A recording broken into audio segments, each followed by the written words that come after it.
તમારું સ્વાગત છે મારા કિચનમાં. આજે આપણે બનાવીશું નાસ્તા માટે ચટપટી ચટણી સાથે ટેસ્ટી એવા નવા દાળ વડા. તો આપણે મેથીની ભાજી અને પાલકની ભાજી ઉમેરી અને બહારથી ક્રિસ્પી એવા અને અંદરથી પોચે એવા જાળીદાર નવા દાળ વડા બનાવીશું. જો તમને મારી રેસિપીઓ ગમતી હોય અને હજુ સુધી ચેનલને સબસ્ક્રાઈબ ન કર્યું હોય તો સબસ્ક્રાઈબ કરજો અને બાજુમાં આપેલી ઘંટી દબાવજો એટલે નવી નવી રેસિપીના નોટિફિકેશન આવે. તો ચાલો બનાવીએ. તો પહેલાં મેં અહીંયા 1 કપ પીળી મગની દાળ લીધી છે. તમે અહીંયા ફોતરાવાળી પણ લઈ શકો. દાળને સારી રીતે ધોઈ અને ઉપર સુધી પાણી ભરી 2 થી 3 કલાક માટે પલાળીશું. તો મેં 3 કલાક માટે મગની દાળને પલાળી હતી. હવે સારી રીતે પલળી ગઈ છે. આપણે એને ચારણીમાં કાઢી 5 મિનિટ જેવું એને નિતારીશું.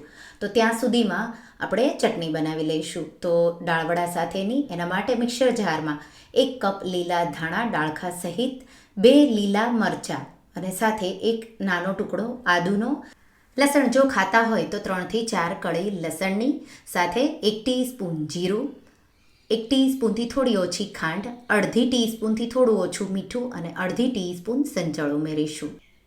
1 ટેબલ સ્પૂનથી થોડા ઉપર શીંગના દાણા અને અડધા લીંબુનો રસ નીચોવી દઈશું. અને ચટણી કાળી ન પડે એટલા માટે એમાં થોડા બરફના ટુકડા ઉમેરવાના અને પછી પીસી લેવાની. બરફના ટુકડા ઉમેરવાથી ચટણીનો કલર એકદમ ગ્રીન રહેશે. જો પીસતા ટાઈમે મિક્સર જારમાં ચટણી ગરમ થાય તો એનો કલર બ્લેક થઈ જાય, પણ આવી રીતે ચટણી વાટશો તો એકદમ ગ્રીન રહેશે. ચટણીને સાઈડમાં મૂકીશું અને હવે મગની દાળને નીતરતા લગભગ 5 મિનિટ જેવું થઈ ગયું છે.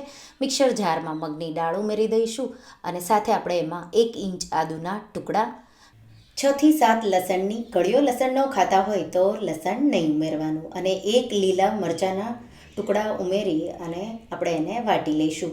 તો અધકચરું કોર્સ એવું આપણે આ મિશ્રણ વાટવાનું છે. પાણી નથી ઉમેરવાનું. તો મિક્સર ઓન ઓફ કરી અને આવું તમે જોઈ શકો છો મેં મિશ્રણને વાટી લીધું છે. તો આ રીતે મિશ્રણ વાટી અને એક બાઉલમાં કાઢી લઈશું. અને હવે એક જ દિશામાં આપણે એને લગભગ 3 થી 4 મિનિટ જેવું ફેટીશું. મિશ્રણ અત્યારે થોડું થીક અને ઘટ્ટ જેવું થોડું જાડું હશે. જેમ જેમ તમે એને ફેટશો એમ એ હળવું થતું જશે. તો લગભગ 4 થી 5 જ મિનિટ આ રીતે એક જ દિશામાં હું એને ફેટી લઈશ. ફેટાઈ જાય એટલે જો તમારે ચેક કરવું હોય તો, હું અત્યારે ચેક નથી કરી રહી, વાટકીમાં પાણી લેવાનું અને થોડું મિશ્રણ તમારે ઉમેરવાનું. ઉપર જો તરે તો મીન્સ તમે એને બરાબર ફેટ્યું છે. આ સ્ટેપ એટલા માટે ફેટવાનું તો દાળવડામાં તમારે બેકિંગ સોડા કે ઈનો ન ઉમેરવો પડે, એટલા માટે આપણે આ રીતે એને ફેટી લઈશું. તો એકદમ સારી રીતે મેં ફેટી લીધું છે. અને હવે એમાં આપણે અડધી ટીસ્પૂન હિંગ, 1 ચપટી જેટલી હળદર અને સાથે મેં થોડા આખા મસાલા વાટ્યા છે. તો જીરું, ધાણા અને વરિયાળી. તો જીરું છે એ 1/2 ટીસ્પૂન જેટલું અધકચરું વાટેલું, ધાણા લગભગ 2 ટીસ્પૂન જેટલા વાટેલા અને વરિયાળી અડધી ટીસ્પૂન જેટલી વાટેલી મેં લીધું છે. તો આ રીતે અધકચરું વાટીને ઉમેરી દઈશું. તો આનાથી બહુ સારો એવો ટેસ્ટ આવશે. અને હવે મીઠું સ્વાદ પ્રમાણે 1 ટીસ્પૂન જેટલું અને 2 લીલા મરચાંને આ રીતે સ્લાઇસ કરી ઉમેરી દઈશું કે તીખાશ તમને જોવે એ રીતે. તો બાળકો જો ખાવાના હોય તો લીલા મરચાં આ રીતે બહુ વધારે નહીં ઉમેરવાના. સાથે અડધી ટીસ્પૂન જેટલો મરીનો પાવડર ઉમેરી બધી સામગ્રીઓને મિક્સ કરી દઈશું. તો એકદમ સારી રીતે મિક્સ મેં કરી દીધું છે.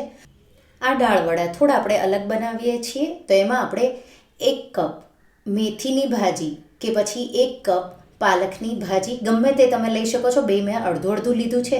સાથે 1/4 કપ લીલા ધાણા અને 1 નાની ડુંગળી આ રીતે ઝીણી કટ કરેલી ઉમેરી અને મિક્સ કરી દઈશું. અહીંયા ડુંગળી તમે ન ઉમેરો તો ચાલે. જો ડુંગળીની જગ્યાએ તમારે બીજું કંઈ ઉમેરવું હોય તો કોબી ઝીણી કાપીને ઉમેરી શકો છો. મિક્સ કરી દઈશું એકદમ સારી રીતે અને બેટર આપણું તૈયાર છે. અને હવે એમાંથી આપણે નાના વડા, તો આ રીતે તમે હાથમાં લઈ અને થોડો ગોળી જેવો શેપ એને આપી દેવાનો અને પછી તમારે એને તળવાનું. તો આ રીતે તો જેવા મોટા નાના તમારે બનાવવા હોય એવા આ રીતે ગોળા બનાવી લેવાના. હવે મેં તેલ ગરમ કરવા મૂકી દીધું છે. તેલ ગરમ થઈ જાય એટલે ગેસની ફ્લેમ મીડિયમ કરીશું અને મીડિયમ ફ્લેમ પર આ રીતે ગરમ તેલમાં એક વડું આ રીતે ઉમેરી દઈશું. બધા વડા ઉમેરાઈ જાય એટલે 1 મિનિટ જેવું આપણે વડાને આ રીતે તળીશું. આ રીતે મેં બધા પ્લેટમાં બનાવીને મૂકી દીધા છે. થોડા આ રીતે બચ્યા છે એને હું આ રીતે વાળી અને ગરમ તેલમાં ઉમેરી રહી છું. તો લગભગ હવે એને તળાતા 1 મિનિટ ઉપર 1.5 મિનિટ જેવું થયું છે. પછી આપણે એને હળવા હાથે આ રીતે એની સાઈડ ચેન્જ કરી લઈશું. તો આ રીતે અને પાછા આપણે એને તળીશું. તો આ રીતે તમે મેથી એકલી વાપરો તો થોડું ગળપણ ઉમેરવાનું. મેં અહીંયા પાલક અને મેથી બે વાપર્યું છે એટલે ગળપણ ઉમેરવાની જરૂર નથી. તો આ રીતે થોડા ગોલ્ડન થઈ ગયા છે. હજી થોડા હું એને ગોલ્ડન થવા દઈશ. તો તમે જોઈ શકો છો આવા થઈ જાય એટલે આપણે એને કિચન પેપર પર બહાર કાઢી લઈશું. તો એકવારમાં વડાને તળાતા લગભગ 3 થી 4 મિનિટ જેવું લાગશે એટલે આવા ગોલ્ડન ક્રિસ્પી થઈ જશે. તો એને બનાવેલી ચટણી અને ટમાટો સોસ અને તળેલા મરચાં સાથે ગરમા ગરમ કે પછી ચા સાથે એકલા પણ આ વડા બહુ ટેસ્ટી એવા લાગશે.